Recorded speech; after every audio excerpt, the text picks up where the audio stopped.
People at the back, can you hear me clearly? Okay, good. Have you ever held a question in mind for so long that it becomes part of how you think? Maybe even part of who you are as a person? Well, I've had a question in my mind for many, many years, and that is, how can you speed up learning? Now, this is an interesting question because if you speed up learning, you can spend less time at school. And if you learn really fast, you probably wouldn't have to go to school at all. Now, when I was young, school was sort of okay, but I found quite often that school got in the way of learning. So I had this question in mind: how do you learn faster?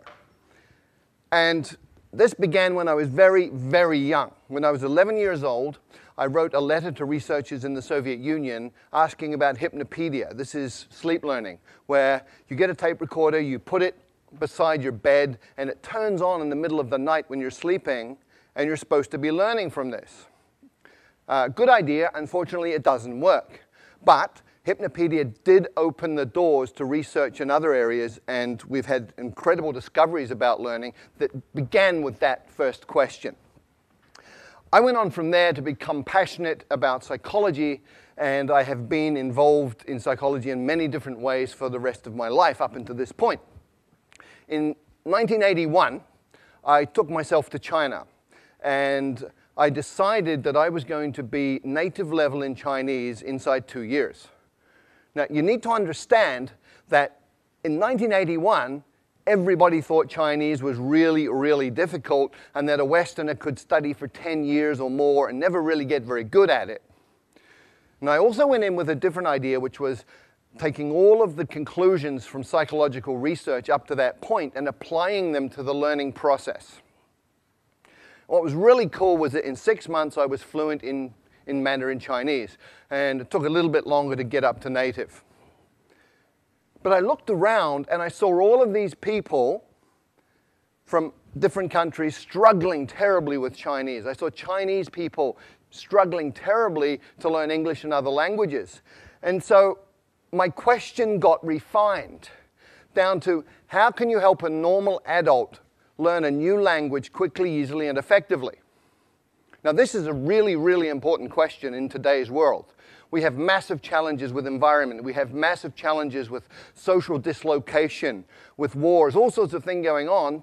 And if we can't communicate, we're really going to have difficulty solving these problems. So we need to be able to speak each other's languages. This is really, really important. The question is, how do you do that? Well, it's actually really easy. You look around for people who can already do it. You look for situations where it's already working, and then you identify the principles and apply them. It's called modeling, and I've been looking at language learning and modeling language learning for about 15 to 20 years now. And my conclusion, my observation from this is that any adult can learn a second language to fluency inside 6 months. Now, when I say this, most people think I'm crazy. This is not possible. So let me remind everybody of the history of human progress. It's all about expanding our limits. In 1950, everybody believed that running 1 mile in 4 minutes was impossible. And then Roger Bannister did it in 1956, and from there it's got shorter and shorter. 100 years ago, everybody believed that heavy stuff doesn't fly, except it does, and we all know this. How does heavy stuff fly? We reorganize the material using principles that we have learned from observing nature, birds in this case. And today, we've gone even further. So you can fly a car. You can buy one of these for a couple of $100,000 US. We now have cars in the world that fly. And there's a different way to fly, which we learned from squirrels. So all you need to do is copy what a flying squirrel does, build a suit called a wingsuit, and off you go. You can fly like a squirrel. Now, most people, a lot of people, I wouldn't say everybody, but a lot of people think they can't draw.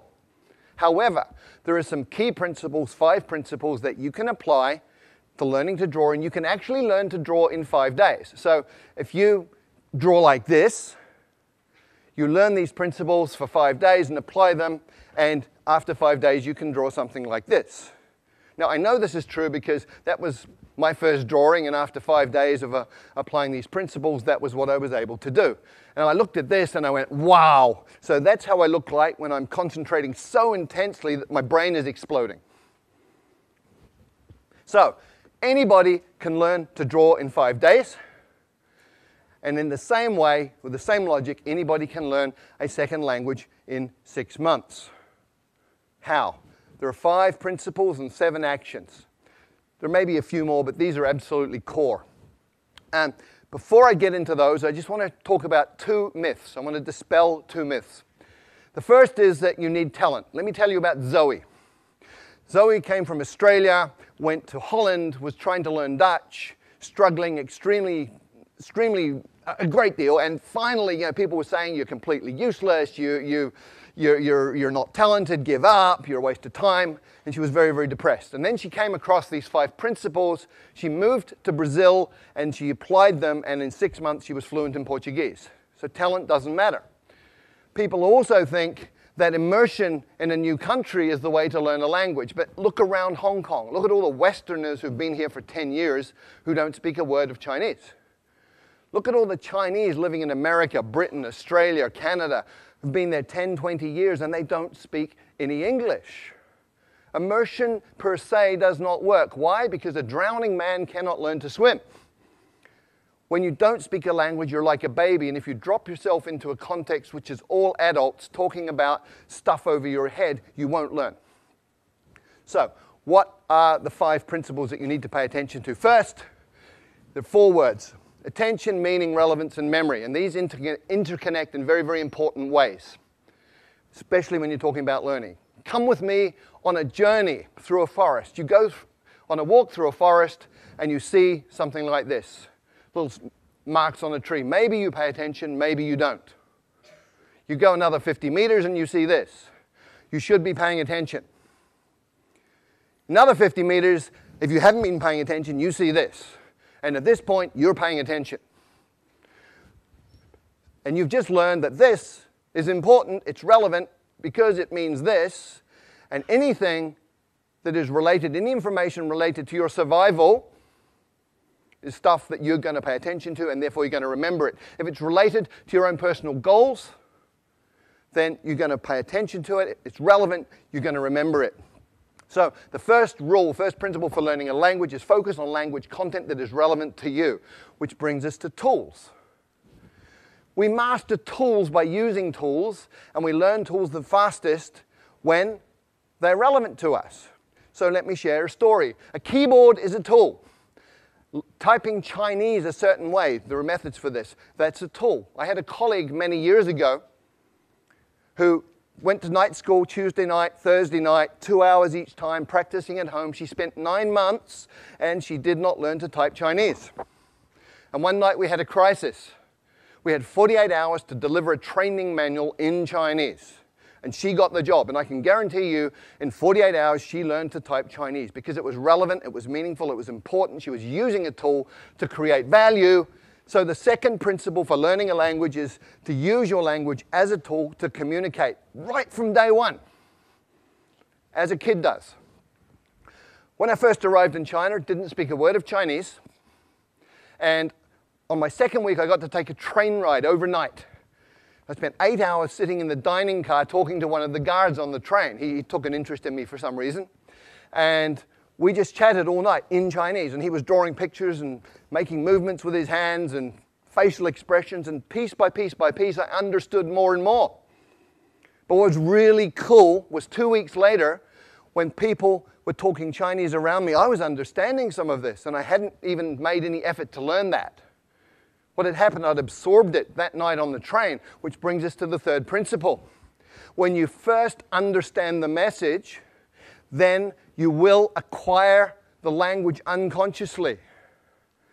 And this is really, really well documented now. It's something called comprehensible input. There's 20 or 30 years of research on this. Stephen Krashen, a leader in the field, has published all sorts of these different studies. And this is just from one of them. The purple bars show the scores on different tests for language. The green and the purple people were people who had learned by grammar and formal study. The green ones are the ones who learn by comprehensible input. So comprehension works. Comprehension is key. And language learning is not about accumulating lots of knowledge. In many, many ways, it's about physiological training. A woman I know from Taiwan did great in English at school. She got A grades all the way through, went through college, A grades, went to the US and found she couldn't understand what people were saying. And people started asking her, "Are you deaf?" And she was English deaf. Because we have filters in our brain that filter in the sounds that we are familiar with, and they filter out the sounds of languages that we're not. And if you can't hear it, you won't understand it. If you can't understand it, you're not going to learn it. So you actually have to be able to hear these sounds. And there are ways to do that, but it's physiological training. Speaking takes muscle. You've got 43 muscles in your face. You have to coordinate those in a way that you make sounds that other people will understand. If you've ever done a new sport for a couple of days and you know how your body feels, hurts, if your face is hurting, you're doing it right. And the final principle is state, psychophysiological state. If you're sad, angry, worried, upset, you're not going to learn, period. If you're happy, relaxed, in an alpha brain state, curious, you're going to learn really quickly. And very specifically, you need to be tolerant of ambiguity. If you're one of those people who needs to understand 100% every word you're hearing, you will go nuts because you'll be incredibly upset all the time because you're not perfect. If you're comfortable with getting some, not getting some, just paying attention to what you do understand, you're going to be fine, you'll be relaxed, and you'll be learning quickly. So based on those 5 principles, what are the 7 actions that you take? Number 1, listen a lot. I call it brain soaking. You put yourself in a context where you're hearing tons and tons and tons of the language, and it doesn't matter if you understand it or not. You're listening to the rhythms, you're listening to patterns that repeat, you're listening to things that stand out. So just soak your brain in this. The second action is you get the meaning first, even before you get the words. And you go, well, how do I do that? I don't know the words. Well, you understand what these different postures mean. Human communication is body language in many, many ways. So much body language. From body language, you can understand a lot of communication. Therefore, you're understanding, you're acquiring through comprehensible input. And you can also use patterns that you already know. If you're a Chinese speaker of Mandarin and Cantonese and you go to Vietnam, you will understand 60% of what they say to you in daily conversation because Vietnamese is about 30% Mandarin, 30% Cantonese. The third action, start mixing. You probably have never thought of this, but if you've got 10 verbs, 10 nouns, and 10 adjectives, you can say 1,000 different things. Right? Language is a creative process. What do babies do? Okay, me, but, now. Okay, that's how they communicate. So start mixing, get creative, have fun with it. It doesn't have to be perfect, just has to work. And when you're doing this, you focus on the core. What does that mean? Well, with every language, there's high-frequency content. In English, 1,000 words covers 85% of anything you're ever going to say in daily communication. 3,000 words gives you 98% of anything you're going to say in daily conversation. You've got 3,000 words, you're speaking the language. The rest is icing on the cake. And when you're just beginning with a new language, start with your toolbox. Week number 1. In your new language, you say things like, how do you say that? I don't understand. Repeat that, please. What does that mean? All in your target language. You're using it as a tool, making it useful to you. It's relevant to learn other things about the language. By week 2, you should be saying things like me, this, you, that, give, hot, simple pronouns, simple nouns, simple verbs, simple adjectives, communicating like a baby. And by the 3rd or 4th week, you're getting into what I call glue words. Although, but, therefore, these are logical transformers that tie bits of a language together, allowing you to make more complex meaning. At that point, you're talking. And when you're doing that, you should get yourself a language parent. If you look at how children and parents interact, you understand what this means. When a child is speaking, it'll be using simple words, simple combinations, sometimes quite strange, sometimes very strange pronunciation. Other people from outside the family don't understand it. But the parents do. And so the kid has a safe environment, gets confidence. The parents talk to the children with body language and with simple language they know the child understands. So you have a comprehensible input environment that's safe. We know it works, otherwise none of you would speak your mother tongue. So you get yourself a language parent who's somebody interested in you as a person who will communicate with you essentially as an equal, but pay attention to help you understand the message. There are 4 rules of a language parent. Spouses, by the way, are not very good at this, okay? But the 4 rules are, first of all, they will work hard to understand what you mean, even when you're way off beat. Secondly, they will never correct your mistakes. Thirdly, they will feed back their understanding of what you're saying so that you can respond appropriately and get that feedback. And then they will use words that you know. The 6th thing you have to do is copy the face. You've got to get the muscles working right so you can sound in a way that people will understand you. There's a couple of things you do. One is you need to hear how it feels and feel how it sounds, which means you have a feedback loop operating in your face. But ideally, if you can look at a native speaker and just observe how they use their face, let your unconscious mind absorb the rules, then you're going to be able to pick it up. And if you can't get a native speaker to look at, you can use stuff like this. Sing, song, king, sung, hung. And the final idea here, the final action you need to take is something that I call direct connect.